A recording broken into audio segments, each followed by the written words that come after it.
Hello દોસ્તો, સ્વાગત છે તમારું હેતલ્સ કિચન વર્લ્ડમાં। તો આજે આપણે બનાવીશું રીંગણની એકદમ સરસ નવી રેસીપી, જે વરસાદની સિઝનમાં ખાવાની બહુ મજા આવે છે અને ઝડપથી બની પણ જાય છે અને કંઈક અલગ જ રેસીપી છે। તો ચાલો આપણે બનાવીએ રોસ્ટેડ બ્રિંજલ। તો એના માટે સૌથી પહેલાં એના માટે એક પહોળું વાસણ લઈ લેવાનું છે। એની અંદર હું 2 ચમચી ચણાનો લોટ લઈ લઈશ। 2 ચમચી જ લેવાનો છે, વધારે નથી લેવાનો। તો હું 2 ચમચી ચણાનો લોટ એડ કરી દઈશ। પછી એની અંદર સ્વાદ પ્રમાણે મીઠું એડ કરી દેવાનું છે આપણે। અને આદુ મરચાંની પેસ્ટ, લસણની ત્રણેયની એ મેં એડ કરી છે 1 ચમચી।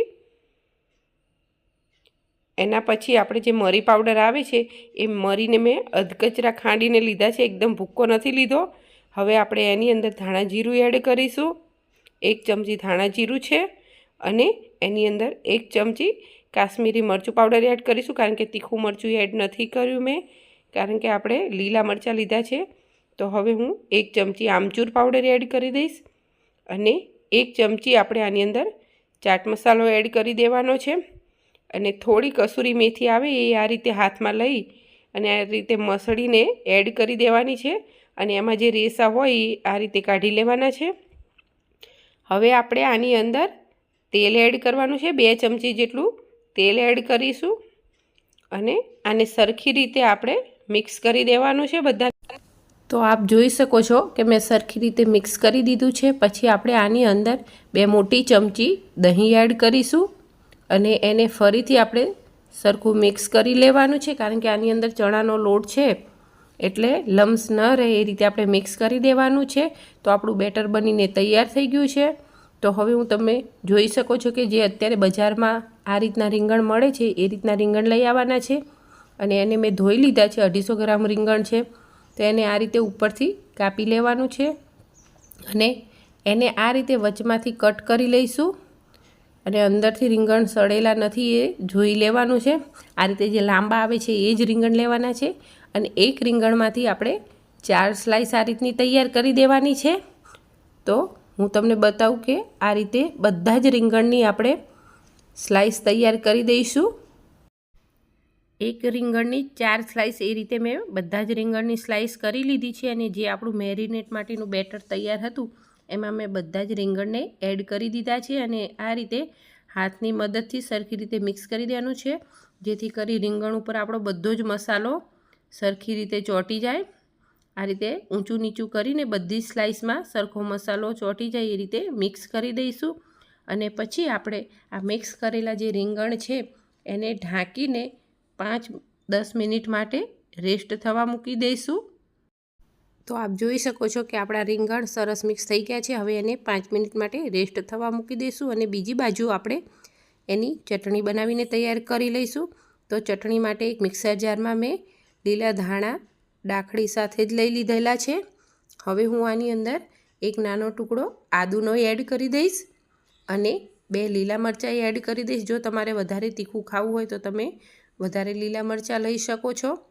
અને હવે આપણે આની અંદર 1 ચમચી જીરું અને સ્વાદ પ્રમાણે મીઠું એડ કરી દેવાનું છે અને પછી આપણે આને જે ડાળિયા આવે છે આ રીતના એ મેં 2 ચમચી લીધેલા છે અને 2 ચમચી દહીં લઈ લેવાનું છે, આપણું જે ઘરનું હોય એ જ લેવાનું છે। અને આપણી ચટણીનો કલર ચેન્જ ના થઈ જાય અને એકદમ ગ્રીન કલર આવે એના માટે આપણે અંદર 4 ટુકડા બરફના એડ કરવાના છે, જેથી કરી એકદમ ગ્રીન ચટણી બને। અને હવે આપણે આની મિક્સર જાર બંધ કરી આને પીસી લઈશું। તો 5 મિનિટ પછી આપણે જોઈ લઈશું કે આપણા રીંગણ જે મેરિનેટ થવા માટે મૂક્યા હતા એકદમ સરસ મેરિનેટ થઈ ગયા છે। તો હવે આપણે એક તવો લઈ લઈશું, એની ઉપર હું તેલ લગાવી દઈશ અને ગરમ થવા મૂકી દઈશ। તો આપણો તવો ગરમ થઈ ગયો છે। તો એક રીંગણની સ્લાઈસ લઈને આપણે આ રીતે બધી જ તવા ઉપર મૂકી દેવાની છે, એક આ રીતે ગોઠવી દેવાની છે। તો આપ જોઈ શકો છો કે હું બધી જ સ્લાઈસને એક કરીને સહેજ જગ્યા રાખીને આપણે આ રીતે બધી જ સ્લાઈસને આપણે તવા ઉપર મૂકી દઈશું સરખી રીતે। અને શેકતી વખતે ખાસ વાતનું ધ્યાન રાખવાનું કે આપણો ગેસ એકદમ ધીમો રાખવાનો છે, નહીંતર બળી જશે ને અંદરથી રીંગણ કાચા રહી જશે। તો હવે આપણે આને 2 મિનિટ માટે શેકવા દઈશું। 2 મિનિટ પછી આપણે ચેક કરી લઈશું કે આપણા રીંગણ નીચેથી જો આ રીતે બ્રાઉન કલરના થઈ ગયા છે અને નીચેથી સરસ શેકાઈ ગયા છે। તો આ રીતે જ આપણા બધા રીંગણને આપણે પલટાવી દઈશું, ફેરવી લેવાના છે। તો આપ જોઈ શકો છો કે મેં બધા જ રીંગણને ફેરવી લીધા છે અને બધા નીચેથી એકદમ સરસ શેકાઈ ગયા છે અને ક્રિસ્પી પણ થઈ ગયા છે। તો આપણે બીજી સાઈડ પણ આ રીતે આપણે એને શેકી લેવાના છે અને ધીમા ગેસે જ શેકવાના છે।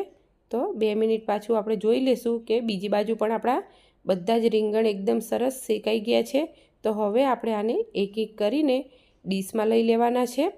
આ રીતે જ બધાને લઈ લેવાના છે અને આ રીતે જ આપણે હવે બીજા જે આપણા રીંગણની સ્લાઈસ છે એ રીંગણની સ્લાઈસને આપણે આ રીતે જ ફરીથી બધી સ્લાઈસને શેકી લઈશું।